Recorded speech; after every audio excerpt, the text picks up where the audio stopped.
Okay guys, so welcome back to another episode of my Football Manager series. This is the fourth episode of this series. Today we're starting off with a game against West Bromwich Albion in our Capital One Cup semi-final first leg. Before we do that though, let me show you how the results have been going off camera.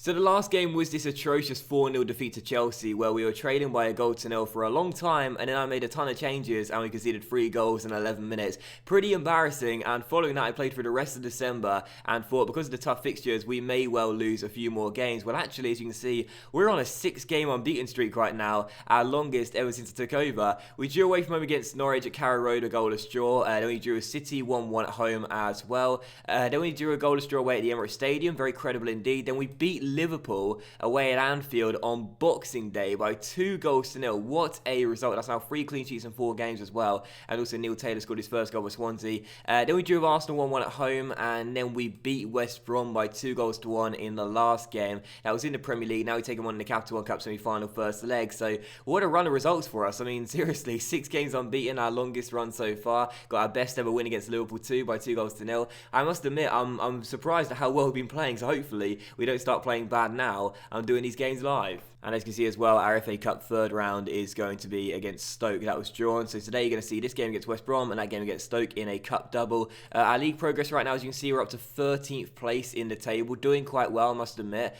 Pretty pleased because our run of form has helped us get to this stage, really. We were loitering around the relegation zone. We propelled ourselves up the table, though, just before we dropped into it. Really good to see. And as you can see right now, Palace almost certain to go down. Sunderland struggling. And Stoke are the third team in the relegation zone. But I just want to show you this as well. David Moyes is now the Chelsea manager. Interesting. I mean, seriously, that's very interesting. And as we're in the transfer window right now, some bids have been coming in for my players, which I've been rejecting. We are on the verge of signing a new player, though. Kieran Trippier from Spurs, the former Burnley right back, may be coming to the Liberty Stadium after just half a year at White Hart Lane. This is the bid we put in, which was accepted. It says it's going to go to around £5.25 million, but it won't. 1.5 million of the total bid is after 20 international appearances, which, let's be honest here, is simply not going to happen, so you can just disregard that. And 1.2 million of the fee is going to be spread out over the course of 48 months. So yeah, Trippier will be coming in for around 3.7 million pounds in total, and you can see his stats right here. He's a really good right back. He really is solid. I used to say all the time he was so underrated playing for Burnley. He deserved a big move, and it didn't really work out at Spurs in the game. Clearly only one sub appearance so far in the league this season for Spurs, so he's going to come into Liberty Stadium, or presumably coming to Liberty Stadium, and I think this will be a pretty decent deal for us as well. We're the only club in for him right now. He's almost certainly going to agree a contract with us. He already has done, and once he accepts it, he'll be on his way to become probably our first team right back. So I think that'll be a pretty good signing there. And as you can see, we're coming to the first game of today's episode here in the Capital One Cup semi-final first leg against West Brom away at the Hawthorns. The team I've picked is actually quite strong. In the other rounds we've been picking weakened sides, but for this one, due to the fact that the other tie in the semi-final is an all-championship affair, I believe that if we get through to the final, we should be considered strong favourites. So because of that, I feel as though we may as well go for this competition and try and see if we can get some silverware in our first season. Fabianski's our goalkeeper, of course, back for Neil Taylor, Ashley Williams, Federico Fernandez and Kyle Norton. Midfield duo is Jack Cork and Ki Sung Young. Further forward, we have Montero on the left wing, Andre Ayew back from injury on the right wing, and also Gylfi Sigurdsson as our attacking midfielder. Liam Cullen, though, does keep his place in the starting 11. The 16-year-old will start up top for us as he's scored all 3 of his goals this season in this competition, so it will be unfair to drop him. So that's the team I've gone with. We've got Stoke on the weekend. You'll see that game too today in the FA Cup third round, but I'd rather go for the Capital One Cup. If we're in the semi-finals, we may as well push it now, get through to Wembley, and I believe we can. So let's get a win in this one, and let's get a great result in the first leg. The first highlight comes here of Ki Sung Young finding Andre Ayew. Ki plays that wide towards Kyle Norton. Chance to whip this ball into the centre here. Norton on the ball, through towards Ayew. Takes his time in the area. Picks out Liam Cullen, the 16-year-old, back towards Kyle Norton. Every time he touches the ball, I get excited. Pocagnoli clears, and that highlight is over for us. Now a chance for West Brom on the break here. Victor Anichebe gets onto the ball, or Anichebe, however you say it. Takes it around his man. Still Anichebe. Gets inside. Tackle. Berahino across to the far post. Rondon. 1-0 West Brom. 4 minutes in. And that goal came from an attack we had down our right hand side, but West Brom take the lead. It's Rondon who's got it, and the South American gives the Baggies an early lead in the first 5 minutes. And Anichebe takes it around Williams, I think it was, crosses the ball into the far post, Berahino that was, and Rondon, well, Fernandez lost him there, and Rondon had a simple finish. West Brom 1, Swansea 0. Worst possible start. Still, a chance to get back in the game here with Kyle Norton's throw, dealt with by Johnny Evans, only as far as Ki Sung Young, but Rondon, the goal scorer, picks it up, loses out though. Jack Cork now on the ball, takes it round his man, and the former Saints midfielder plays that wide towards Neil Taylor, and the left back tries to take it around Berahino. Can he do so? Can he do so? Yes, he can. Taylor down the left-hand side here, cross towards the far post. Cullen, oh, what a chance for the 16-year-old to make it 1-1. That was the moment. And he placed a shot wide. Liam, I've given you a start in the team, son. Those are the chances you got to finish. 16-year-old or not, you got to take your chances, mate.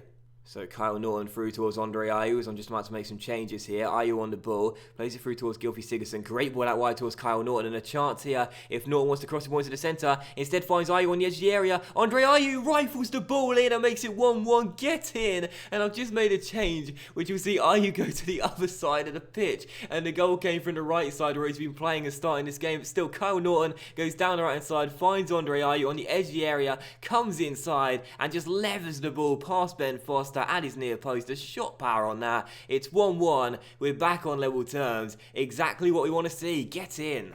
And that should do it then as we come towards the final whistle. There it is. West Brom 1, Swansea 1 the final score. A game in which we actually played better. And I actually think we could have gone ahead to win that game, really. We had the chances, but we just didn't take them. But regardless, a draw is better than a loss, of course. And it means going back to the Liberty Stadium. We are level at 1 goal apiece. And yeah, you know, I'll take that result. We didn't lose the game. We were training in the first 5 minutes. We came back to draw. The unbeaten streak gets extended. I'll take it. You know, it's not the win. It's not the huge advantage we wanted in the first leg. But I'll take it. I'll certainly take that draw.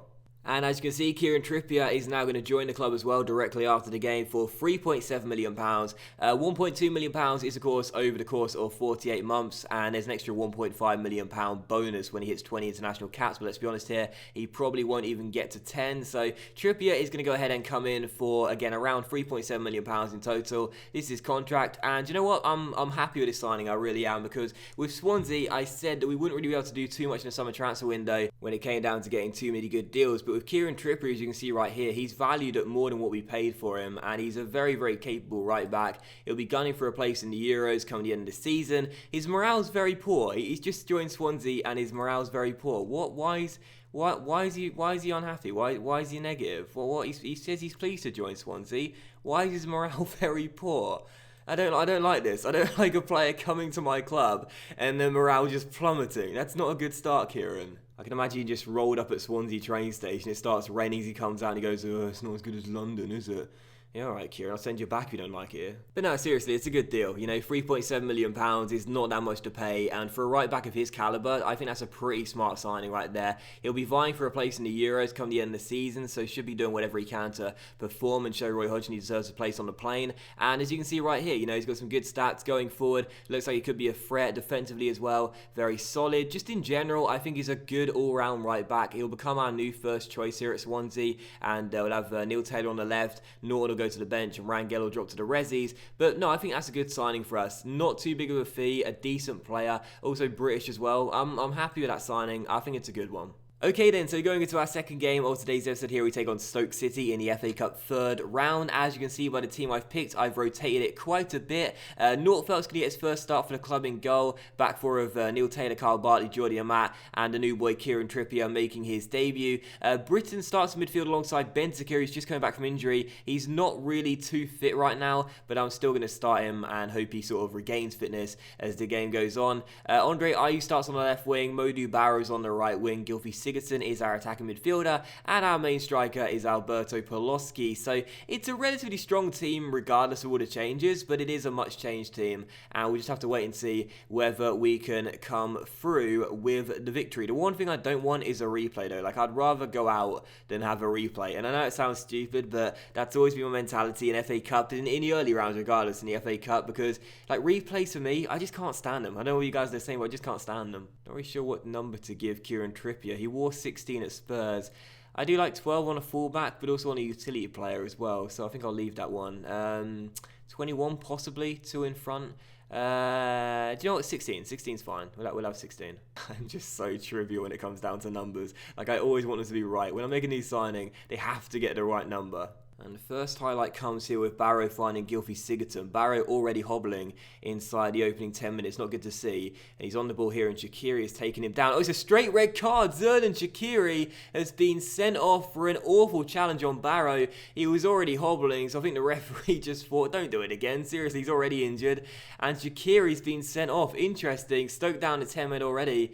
Good start for us then. We've already got a couple of players on bookings as well, so this is going to be quite a feisty affair, this one, against Stoke City, as Gylfi Sigurdsson finds Kieran Trippier, and the former Spurs man making his debut, cuts inside. Can he produce a worldie on his debut? Still Trippier goes for goal, straight at Shay Given. Don't shoot again, Kieran. Don't shoot again. Corner to Swansea. Sigurdsson takes it, swings it into the centre, headed away by Mbula. Only as far as Andre Ayew. Produced one out the top drawer in the last game. Finds Poloski through to Britton. Off the bar from Leon Britton.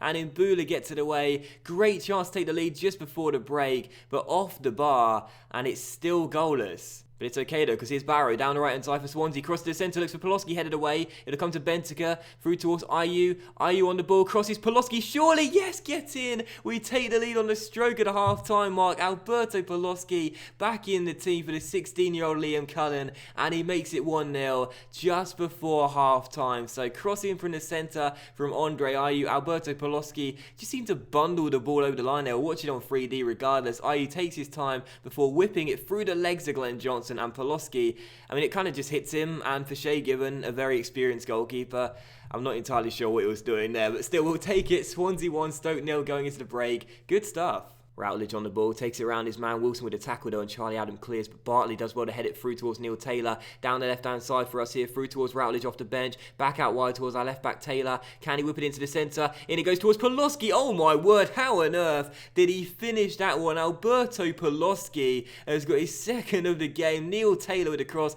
both our goals coming from the left, and the number 9, I mean, I want to see that in 3D. How on earth did he finish that? Was that a header? Was that a bicycle kick? How on earth did Alberto Poloski... Oh, look at that bicycle kick from Alberto Poloski, and the Punisher makes it 2-0 to Swansea, and I don't have to worry about a replay. We should be going through now. Excellent stuff. What a goal. And that should do it then. The final whistle should be blown any second now. There it is. Full-time result. Swansea 2, Stoke City 0, and we are through to the FA Cup 4th round. So very, very good indeed then. Glad to get the win despite a much changed side. Xherdan Shaqiri's dismissal early on kind of caused it really. Since then, we didn't really have any kind of problem whatsoever. So a pretty simple win for us, that one then. 2-0 the final score, and we are through to the 4th round. Barry got a little injury, but he should be fine. Clean sheet for Nortfeld on his first goal for the club. Poloski ended his goal drought. Trippier had a solid debut as well. Excellent stuff. Everyone's happy, and a good way to end today's episode. However, just before we go, we've got the FA Cup 4th round draw, so let's go ahead and see who we've got in the next round. Let's just draw the next team quickly and see who we'll be facing in the next round of the FA Cup. Who is it going to be? Still haven't been taken out of the hat yet. Now we have Coventry away in the FA Cup 4th round then against the League One team at the Ricoh Arena. Interesting stuff. Coventry, you know, they're in 4th place in League One in the game, but I definitely feel as though that is a tie where we can field a completely weakened side and we should be totally fine. So Coventry away in the 4th round of the FA Cup. Very happy with that tie, and we could be going through to the 5th round. That's fantastic stuff.